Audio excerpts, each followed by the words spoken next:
Yo, what's up, man? It's the one and only HipHopGamer, and you checking out the legendary, one of the greatest ever, on HipHop.com. Yo, Chuck, I see you, baby. Let's go. What's going on, everybody? It's your man Chuck Creekmer, a.k.a. Jigsaw, here at allhiphop.com, right downtown, midtown Manhattan at One World Studios. And guess who we got today? Yeah. The HipHopGamer. No stranger to danger. Number one journalist. Quickly, I changed the game up. All hip-hop, baby. Let's get it. That's what's up, man. Yo, I'm glad to have you here finally, man. Yeah. We've known each other for quite a while. We see each other at Comic-Cons. Yes. In the city. Yes. And random places like versus battles and all that. You know what I'm saying? Yo, man, let me tell you something. I was saying this off camera, too. Chuck, he doesn't realize how much of a legend he is. Pay attention to what I'm about to tell you. He don't realize how much of a legend he is, how inspiring he is.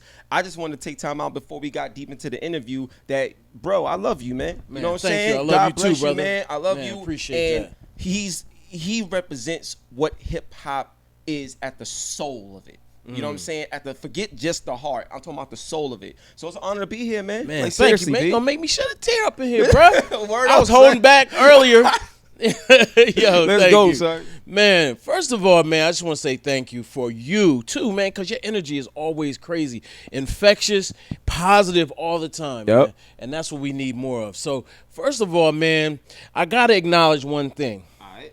Can you just tell me and just own this right now? Okay, let's go. Are you a video game bully? A video game bully? Yeah, at times I can be. Yeah. Nah, definitely. So, one of the reasons why I'm a video game bully is because there's a difference between people that play some games, and being a gamer. Right. Okay. There's a difference. Okay. It's just like for example, you could be somebody that just listens to some hip hop, but then you could be Chuck who knows hip hop at the core. There's a difference. Okay. So what happens is people, they come in and they be like, yo, I play this. I'm like, oh, word. So, like, you know about Final Fantasy? Like, you know what I'm saying? Do you know about Chrono Cross? Like, do you know about these other games? And they be like, huh, what? I just know 2K. I just know Madden. Nah, you don't get this. So I'm going to bully you. I'm going to destroy you. And I'm going to teach you at the same time. Okay, yeah, I'm nice like that. So he took me in Hot97's studios and destroyed me in front of the whole internet. Yes, I did. I couldn't say nothing, but I will say this: I'm not a gamer. I don't even play video games at all. So, you're passionate about hip hop. How did this passion for gaming start for you? All right, so rest in peace to my grandma. My grandmother, she told me how to play video games when I was 4 years old. Okay. So I've been playing video games all my life. And she taught me about video games and life at the same time. Okay. So in video games, right, you have different levels, objectives, and, boss battles, things that you got to, conquer. So in life, it's the same thing. Like, you got different levels and different objectives and things that you got to get through in life. So when she made me understand that, it gave me a different passion for life because of my passion for video games. So she used it as a tool to keep me off the streets. I grew up in East New York, Brooklyn, especially in the 80s. So, like, if anybody that don't know what that was like, crack valves on the corner, like, I grew up like that. It was crazy. So the thing is, she used it as a tool to keep me off the streets, but she also used it as a tool for me to think. You know, she used it as a tool for me to have a certain level of enjoyment without feeling like I needed to have the latest pair of sneakers and the latest pair of this to feel valuable. Like, you know what I mean? So she taught me a lot through gaming. So between God, video games, and just pure love, that's what got me involved in the gaming side. And then the cross with hip hop, when I turned 14, that's when I started like actually making music. Like, I, love hip hop, love Biggie. Like, it was all a dream. I used to read Word Up magazine. When that moment alone, I was like, I gotta rap. Like, you know what I'm saying? Yeah. And then also, like, my brother, my cousins, they was rapping too, so I wanted to get involved. Now, the unique thing with the whole cross between hip hop and games, when I realized I was like nice, MC Shan tried to sign me. Really? Real talk. What time was this? So I was 14. I was like 14, right? and it was me, my brother, and my cousin. My brother Ramadan and my cousin Arsonist. You know, at the time. And we did a show at IS 292 in Brooklyn. Yeah. And we had a song called "Feel It Burn," and it was crazy. Like it was crazy. And Crazy Sam, it was the person that was like, "Yo, these dudes." And then that led to MC Shan, and we was gonna do the deal, but I was a minor. And stuff like that, and there was some other things that happened that kind of fell through. But that's when I knew, like, yo, I'm really good at this. Yeah. So I just kept it going, and now HipHopGamer, like, I do this at the highest level, and my name is really me. Right.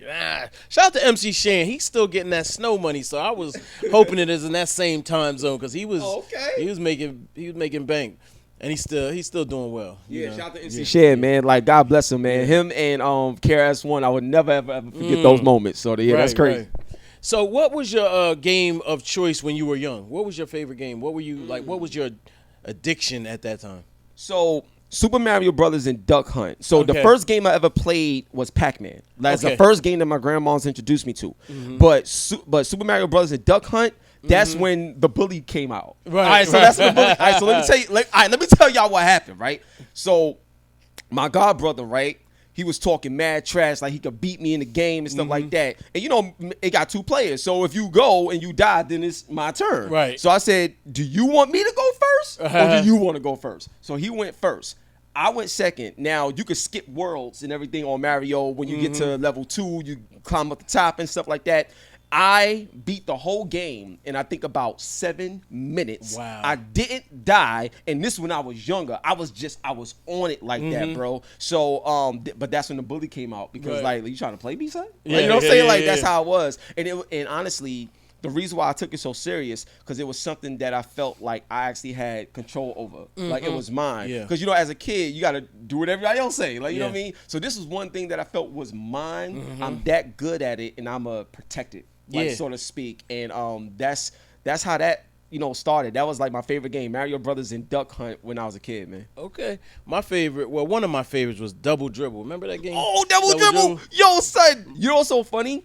So one of the things that I do now, because I like to educate a lot of people, so what I do is I will show them like NBA 2K now and then show them Double Dribble back then so they could understand and respect where we came from. Because we had AB, like 2 buttons. Like, you know what I mean? So, yeah.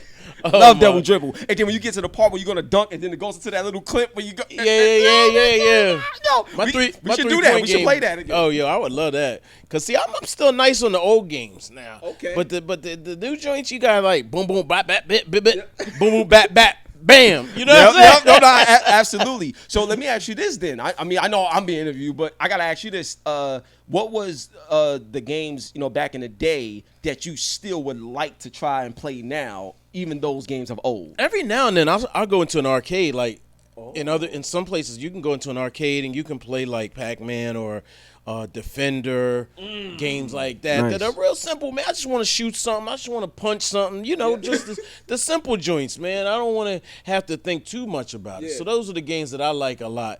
Just Mike Tyson Punch Out. Remember classic. that? Yeah, classic. Like I still, I'm trying to think if I still remember the code. I think the code was, I think it was 3736973, and I think that will take you straight to Mike Tyson. Right. Oh snap! Yeah. Like I'm on it, son. That's what I do. Yeah.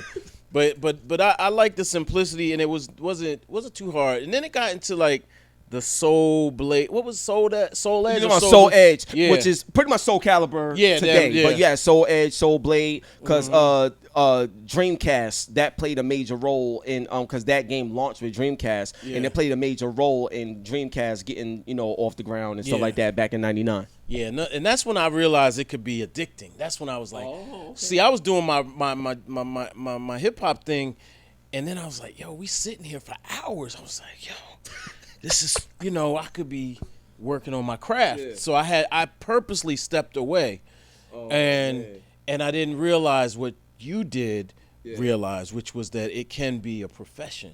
Yes. And one thing I want to since you brought up the profession part, one thing I want people to understand is that it's not just being a professional gamer, that you can be a profession in the gaming industry. Yeah. You know what I'm saying? Right. So literally what we're doing right now, like we need that in the gaming world. We need more spokespeople. Like we need more journalists. We need more people behind the camera in gaming. We need more writers in gaming, because a lot of the games that we play are story driven. Yeah. You know what I'm saying? We need more shoutcasters. So just like how you have Stephen A. Smith up there, or you got Marv Albert calling a game. Yeah. We need people calling games. Why are you playing Super Smash Brothers? Yeah. Like all these things, it's a whole ecosystem. We need coaches for the NBA 2K League. You know what I'm saying? Like this is real stuff here. So the more we talk about it, the more parents could even understand that, oh shoot, like I never even thought about it from that standpoint. We need lawyers. Yeah. You know what I'm saying? We need physicians, because in the world of esports, you could get carpal tunnel at an earlier age in your life. So you need more equipment. You need more massages. You need certain nutrition. Like, it's a whole crazy. thing. But I just wanted to make it clear that it's not just about playing a game, making money, and that's it. There's so many avenues you could take. There's a lot of parallels to hip hop in that respect. Absolutely. Growth, the business.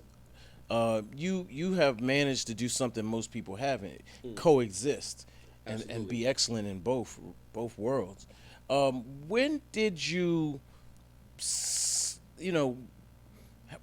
go more to the gaming side, or did you? Okay, so here's the interesting thing. I don't talk as much about hip hop as I do the gaming, so the perception is that it's more gaming than hip hop. Right. So that's my fault. Yeah. But I'm an artist. I got songs in games. You know what I'm saying? Like Twisted Metal, Watch Dogs 2. Like I'm a character in NBA 2K Playgrounds 1 and 2. I'm also a character in Watch Dogs. Like I do this at a high level, even musically.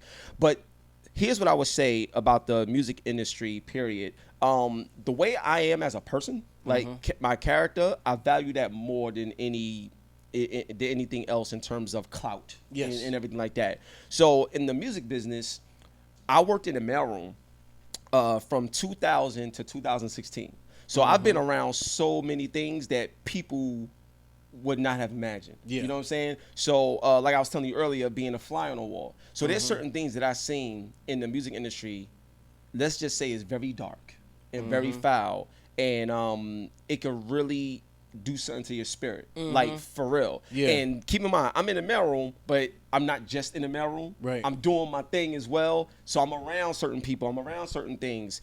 And a lot of people aren't stand-up people.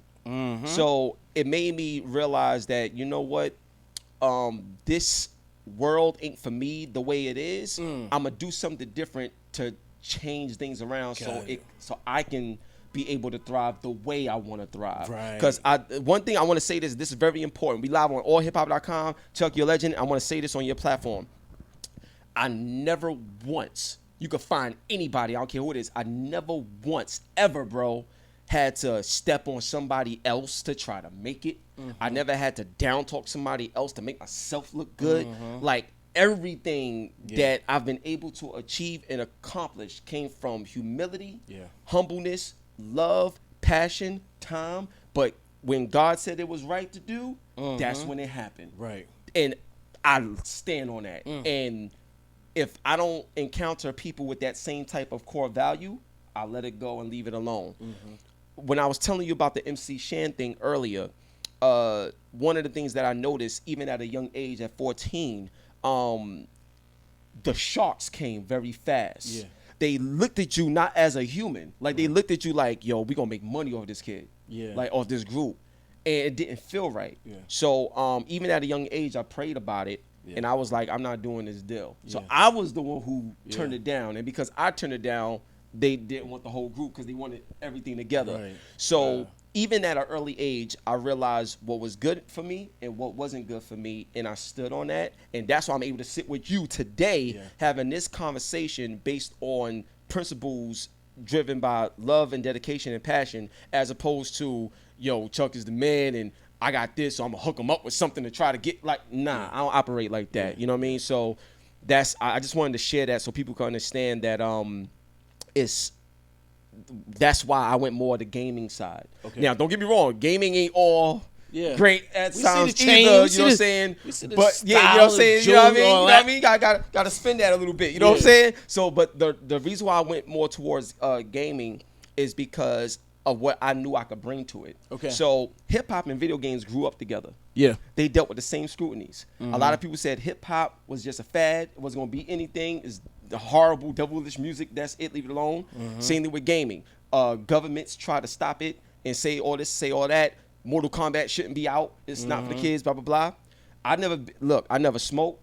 I never drank. I never been arrested. Nothing. I've been playing Mortal Kombat and all these games. My grandmother played with me. Right. You understand what I'm saying? My grandmother's favorite character in Street Fighter was Balrog, bro. Right. Like we do this. You know what I'm saying? So the point I'm trying to make, and I know this long-winded, but I just want to get these points out.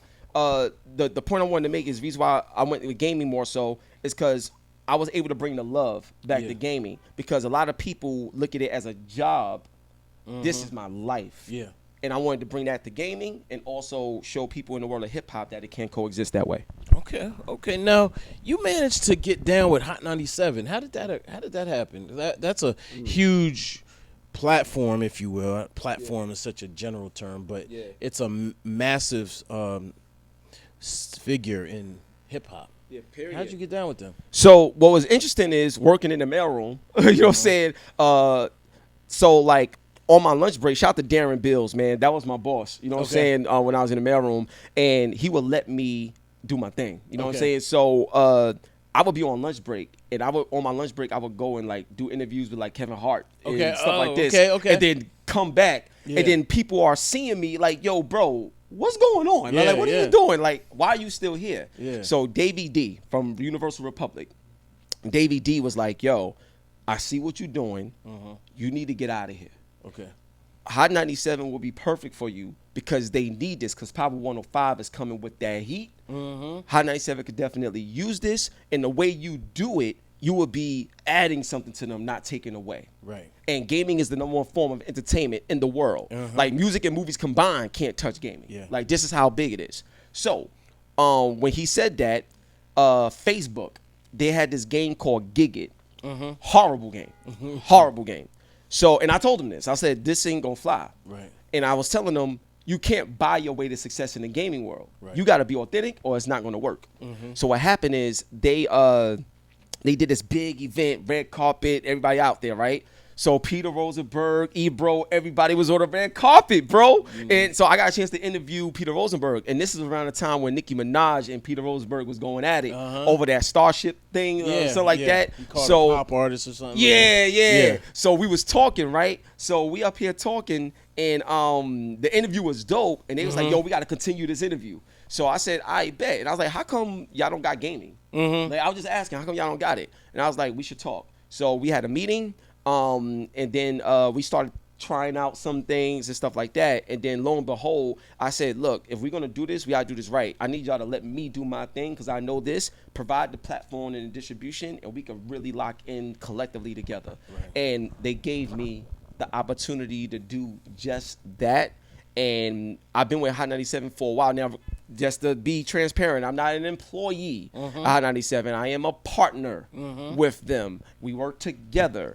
And through working together, it allowed me to create turnkey assets within my brand and bring more value to them. Like, for example, Hot 97 never had a tech deal till I showed up, which was Logitech and Hot 97 coming together. So these is things that I was able to bring to the table, and because I was able to bring to the table, it directly reflected the impact that I can make, and that's how I do my case studies, based off impact. If somebody in Brazil was like, yo, I watched this gaming show on Hot 97, it's like, wow, because they play so many games all over the world, they're learning about things that they never thought they would learn about on Hot 97. So that's how that happened. So Davey D, I appreciate you. Okay. Now, from a hip hop perspective, how do you see the relationship with hip hop and gaming now? And I kind of mean more the business. Like, for example, when Def Jam and who was the I don't know who the company was, but Def Jam.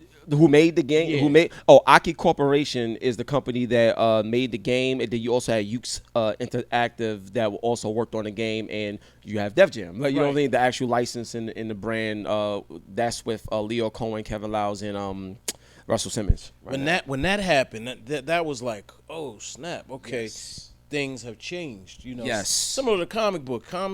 We've been indulging in comic books, but they didn't acknowledge us. They didn't bring us in or anything like that. Nope. But then when I saw that, it seemed like at that point they were embracing hip hop. Yeah. How do you see that relationship from that corporate, that business standpoint?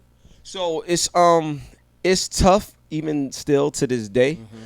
The reason why is because you have people that's in a position of power that doesn't understand the culture of hip hop. Mm-hmm.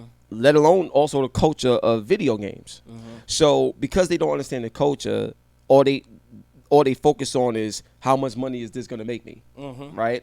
So what that does is it puts a lot of pressure on a developer, on a hip hop person to create something and it's a hit. You know what I mean? Right. Out the gate. Because you honestly don't know. No matter how good you feel about it, you never know what's going to happen. So that's the part that's tough.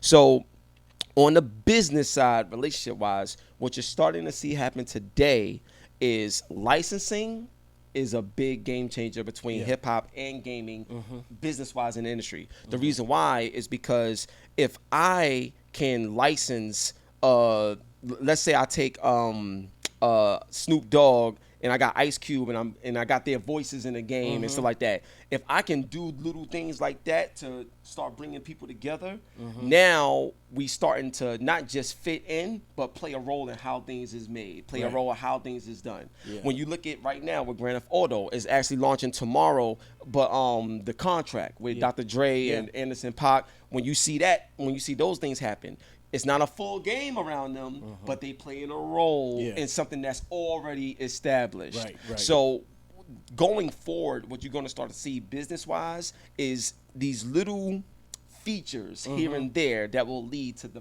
the Def Jam fight for New York's again. Yeah. Those things will come back. But this is the way we're going to get to that point. Okay. So that's what you're going to see. And it's lucrative on both sides because the licensing deal is kind of like how real estate is. If I can license out this, more people can see me. And then now they look at me as a part of the culture as opposed to just a money grab. Right. And it changes the narrative of the value with the consumer. And now we can move forward collectively together to do better business. So, I was going to ask you about that Dr. Dre situation. How long have you known about it? Oh, so let me tell you, right? So this is real cool because as a journalist, you can't reveal your sources. But so Dr. Dre, he's been involved with Grand Theft Auto for a minute. This isn't the first DLC that he was in, but in terms of Dr. Dre being a part of this, a whole just in general. This was like 3-4 years, you know what I'm saying? Yeah. And the reason why is because with Rockstar Games, right? I knew something was up when we seen GTA 5 for PS3, PS4, and PS5. It's like, what's going on? Yeah. Like we got 3 generations of the same game. Something else is being made. Something else is going on. Yeah. So let's just say when GTA 6 hit, it's going to be one of the most amazing games that people ever see. But in terms of that Dr. Dre and just knowing about that stuff, let's just say not only do I know about that, wait till you see what's coming in 2022 for Grand Theft Auto DLC. Listen. Let's just say, give us the game. Let's just say this, right? There's never been a female protagonist in Grand Theft Auto. Okay. Get ready. Okay. Get ready. I found it interesting that Dr. Get Dre, ready. I'm sorry, I had to say that again. That's all good. Dr. Dre felt comfortable releasing music this way. He's one of the, he's such a perfectionist, and he's probably overthought it a little too much. That's just my opinion based on the tracks I've heard that have not been released. But this made him comfortable enough to release new music. He's got, Anderson .Paak, Eminem, and other songs coming out now. What is it about, in your opinion, what is it about this method of distribution that makes him more comfortable? his music is now interactive. See, when you have music and movies, it's passive entertainment. You listening or you're watching. When you have gaming, you're doing. You're involved. You feel it more. Right. This is the next generation on how traditional ways of thinking change. Right. And Dr. Dre is someone that can spark and lead because of his influence and impact in the culture overall. Right. So this right here is a game changer, period. I'm going to tell you something, man. When I look at allhiphop.com, when I look at Hot 97, like, I should be able to go to NBA, or I should be able to log on NBA 2K, walk around the city in the neighborhood, and go visit allhiphop.com's building in the game. Visit Hot 97 in the game. And when I go in there, I should be able to see my character. I should see everybody, Funk Flex and Drewski. I should be able to see you, talk to y'all in the game, get some new music, get some new merch, like, and make it matter and gamify it. Right. Like, Dre sees that now. Whoever he spoke to him in a way where he can digest it and understand it. Now his music has more value than it ever did because the interactivity of his music is going to make people feel it more. I'll give you a great example. Let's say there's a mission going on in the game and his music comes on, but based on what you do, the tempo of the music change. Based on what you do, like, oh, are you kidding me? So his music now has more value and others will see that and now they can experience it in ways that they never had a chance to experience before. And that's going to be the game changer, bro. Okay, that's what's up. Ice-T, we talked to him too, and he did the soundtrack through his rock group, Body Count. And he said they gave him so much money. Oh, yeah. They gave him a lump sum. They owned it all outright and everything, but they paid his mortgage right then and there. It was crazy. Well, one thing you have to understand about the gaming industry, like I said before, it's the #1 form of entertainment, period. But you see how everybody's talking about NFTs and metaverses? This is not new. It's only new to people that wasn't in the know. This is not new. Like, for example, in 2006, PlayStation 3 came out, right? And then a few years later, they introduced PlayStation Home. I'm the first journalist to ever be inside PlayStation Home with virtual goods, with Sony. People was able to walk around as me with the belt, all of that. Like, this is nothing new. It's just that now we have the opportunity to create our own instead of only being consumers. So think about it from a standpoint of, like, this. As soon as we do this will go up on YouTube and we could put ourselves out there. Before, you had the gatekeepers that if you ain't know the right people, you ain't getting on TV. Like, these things ain't happening. So NFTs and metaverses is just now opening the door to allow us to create our own. So that's the first thing. The money in that, like what Ice-T was, saying how they just paid them. Think about it like this, right? Grand Theft Auto, let's just speak on Grand Theft Auto for a second. Grand Theft Auto is, I think, as in terms of physical copies, like digital copies, has done, I think, over 126 million copies sold. Now, 126 million times $60. It's crazy. 126, excuse me, y'all should do this at home. Like, 126 million times 60. Right. That's crazy. Over the course of 3 generations. Now, what's so funny is that's just sold. That has nothing to do with the downloadable content, the Rockstar shark cards that you gotta buy, all this other stuff. Fortnite is free to play and make more money than ever. You understand what I'm saying? So the point I'm trying to say is gaming is so lucrative that the nature of the gaming business can help other businesses. And Ice-T, Dre, and everybody else is starting to see this on the back end. And now that they see that, how can we capitalize on gaming where gaming leads the way and all the other forms of entertainment can follow in those footsteps? Man, so heavy. So look, this is a personal question. How do you get into gaming or get back into gaming? Where would a person start? Where to get back in or in? Where would you say? Okay, so if you're trying to get in solely for the fun of it and stuff like that, here's what I would say to get in first.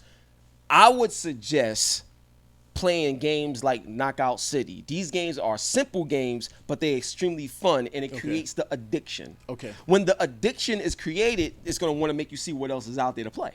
So for example, Knockout City is a dodgeball game. Okay. It's one of the most amazing games you would play, bro. It's literally dodgeball. You running around, you jumping around, throwing the ball. You could swing it like this. You gotta run, dodge traffic. It's unbelievable. But it's simple. Okay. And that right there is one way I would say this is how you get in. It creates the addiction that makes you want to learn more about what else is out there. Okay. That's one. Now, if you're trying to get back in, I know it depends on where you left off, but if you're trying to get back in the gaming industry, not the industry, but, just playing games, here's another thing that I would suggest. Mobile. I'm going to tell you why. With mobile games, the graphics, the experiences is rivaling what you get on the console. But because you're always on the go, you're always doing something, if you find a gem on mobile where it's like, yo, this joint is kind of dope. You can play Call of Duty on mobile. You can do all these things, but it's easier to grasp those games that may appear intimidating on console. Yeah. So if you want to get back in, that'll be a nice way to get back in. And it's like, oh, this is dope. I got to try this when I get home on the big joint. And then that right there, I think could be a great way to get people back in. And based off where you left off, there's a demo out right now. Whether you play it or not, this experience is going to make anybody play the game. Okay. The Matrix, look at my face. The Matrix Awakens that's running on Unreal Engine 5 right now. Let me tell you what this is in hip-hop analogy terms. Okay. If you was to take Eminem, Papoose, Ludacris, Snow the Product, Biggie, Remy Ma, Tupac, Jay-Z, if you was to take all of them, Big Pun, I got to throw them in there, obviously, and sit them in a room and say, write the most epic verse known to humanity of hip-hop. Yeah. And you got Wu-Tang in the other studio room. Something like this, right? That's what the Matrix Awakens experience is. Okay. That's what it is. If you can have that, and we know your catalog and what you've been through, you know what I'm saying? To me, from a journalistic standpoint, just take Chuck and Sway and just put them together. You get the Matrix Awakens. Bro, that alone right there will change everything, son. It's like Thanksgiving food every day. Like that joint is incredible, son. Nice. Period. And guess what website got a Keanu Reeves interview? Oh, you know what's up? And shout Trinity. What? Yeah, shout out to Keanu Reeves, man. Keanu Reeves, my man. That you know what's so crazy is, all right, so I'm gonna just say this. The moment you turn on the Matrix on PlayStation 5 or Xbox Series X, the moment you turn it on, what you're gonna be looking at is the game. You're not gonna believe it. What they did was, you remember the scene, like the very early scene when they was like, "Wake up, Neo," in the first Matrix. Yeah. You're gonna see that. Now, when you see it, you're gonna think that you're looking at the movie. Right. You're gonna think, like that realistic, bro. I saw a screenshot and I thought it was him. Yeah.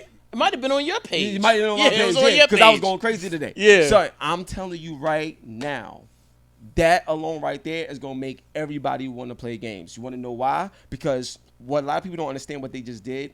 And when you look at TV shows and stuff like that, any TV show, whatever it is, everybody's trying to find new ways to get new eyes on their shows and their products and whatever it is.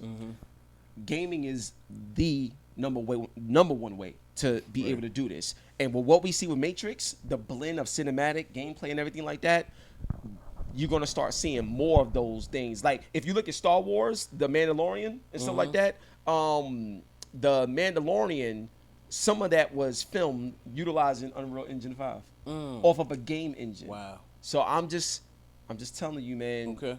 This is it. I'm sold. So look, we got just a bit more time, but I want to get from you. We usually we have to do a second interview because you have a whole hip hop side that we haven't fully addressed. Yeah. And we're going to address it, but not in this interview because I don't want to shortchange you, right? So we're going to do a second interview.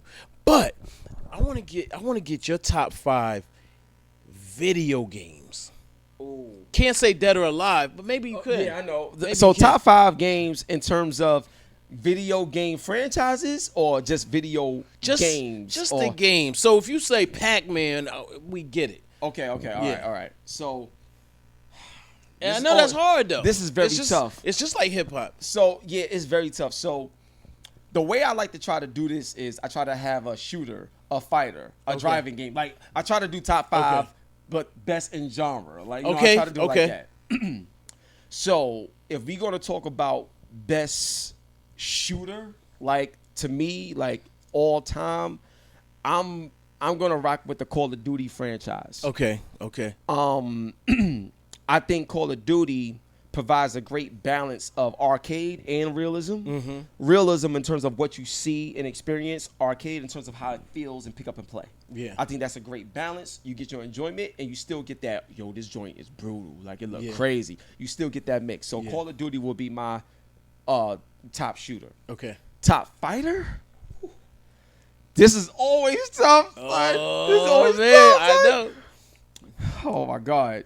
But I had to go with Mortal Kombat. Okay. The reason why I went with Mortal Kombat, bro, because if it wasn't for Mortal... All right, so I'm going to tell you how Mortal Kombat and Luke, like, is very the same. Okay. So what a lot of people don't know, that the court case that Luke had to fight, that Luke had to face, if he would have lost that, then we would have lost the parental advisory to do the music what we don't have what we have now if it wasn't for Luke and his situation. Yeah.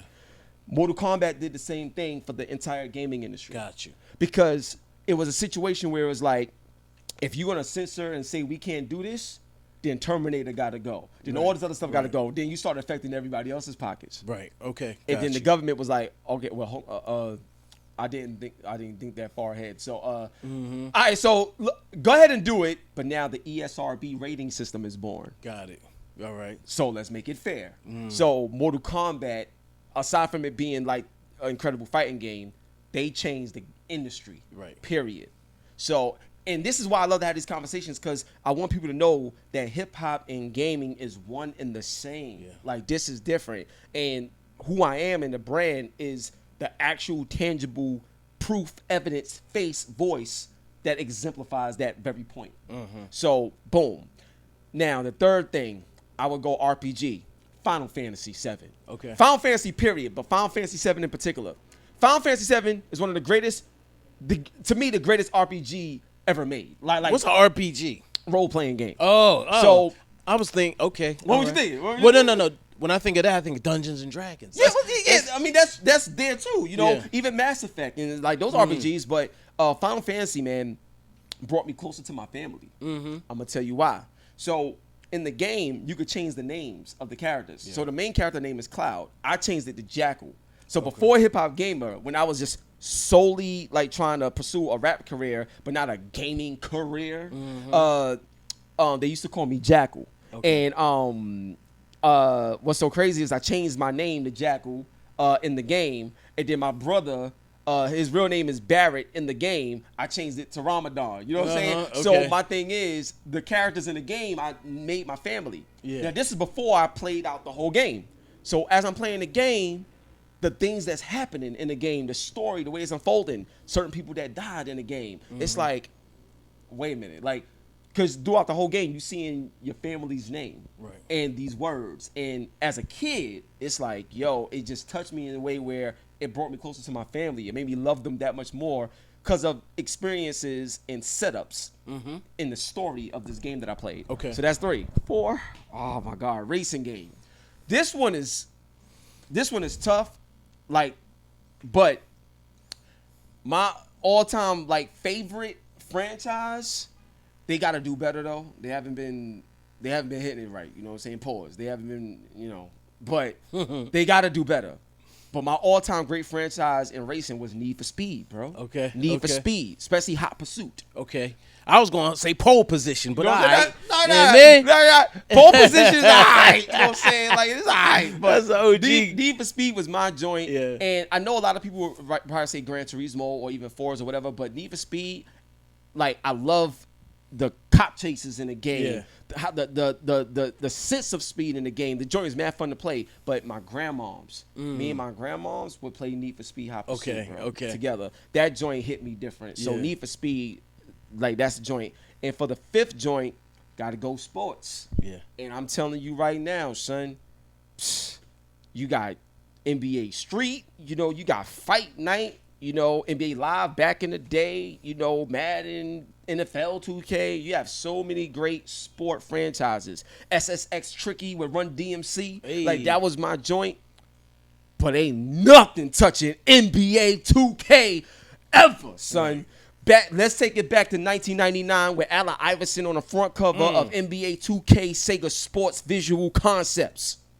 And that was the first time we really seen Allen Iverson's crossover really, really done like in the game. And then I ain't gonna front, NBA Live in 2003 when they introduced the freestyle. That's when it took it to a whole nother level. But anyway, but I digress.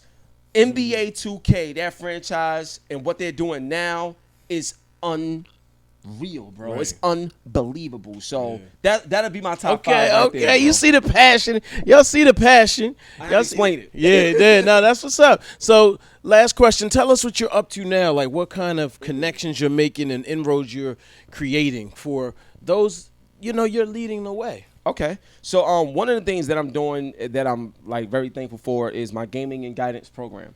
So with gaming and guidance, what we do is we utilize gaming to bring people together and provide guidance to help develop character. And that goes to what I was saying earlier about character as your currency in terms of just the value of who you are. Right. Not what, like, you're cool with me because of. Like, you know what I'm saying? Yeah. Who you are, I'm like, yo, I love this person and their spirit and who they are, and that's all I need. Yeah. What would you do in that situation and vice versa? And then you start to realize that, oh, shoot, like, we got a lot more in common than I thought we had, but you wouldn't think so. And the way the marketing of the media is, there's profit in other people's pain. Yeah. So as long as there's profit in other people's pain, I'm going to keep it that way as long as I can, and that's dangerous. Right. So what I try to do in my program, and me as an example, like I said, I don't smoke, I don't drink, I don't curse, but yet I'm cool, I got money, I'm doing this stuff too, but I'm doing things in a way where instead of, you know, being on the corner doing things you shouldn't do, I'm talking to you about credit and crypto and having fun playing games. Right. Like, you know what I'm saying? Like trying to show a different narrative there, and we do all of that over at Gaming and Guidance, man. So that's one of the main projects that I'm working on to continue to build up and be bigger and better to make an impact in the community. And the last thing that I would say is new music that I'm writing for there's a game called GTFO, as you can see right here. I'm writing a new song for this game. It's out now, but I got other things that I'm doing with it because, you know, post-launch. Yeah. And then there's a project that I have called GOAT of the Game. Okay. And that right there is going to be a game changer for everybody because it's kind of like how I always talk about accountability and how important it is. I'm going to put accountability at the forefront so people can see the truth of what's going on so they know how to make better moves as they go further in their careers. Dope. Yo, man, thank you for coming through. This, like I said, you know we got a lot more to discuss. Yeah, absolutely. And we're going to discuss it. But, you know, these attention spans out here, y'all got to, you know what I mean? We got to take a lot of highlights and chop it up. Chop it up. But nah, man, yo, I appreciate all that you've given us and all that you gave us off camera too. There was a lot of crypto conversations, a lot of metaverse conversations, so a lot of rap battles with other, you know what I mean? Yep. We gonna make it all happen. Yeah. And they been talking trash, son. Right. They already been talking. So I got my man Mecca, he got the cheat codes, so all hip hop is. Yeah, from what I'm hearing. Yeah. You know what I'm saying? So I'm like, we gonna see. Because I got surprise guests that may show up. Okay. You know what I mean? So we gonna see, son. We gonna see. When my voice get this high, it's gonna be real, son. Oh, shit. Let's go, B. No doubt. Salute. Yo, God bless y'all, man. You already know what it is, man. It's the one and only HipHopGamer, all hip-hop, Hot 97, all day. That's my word. God bless the legendary Chuck.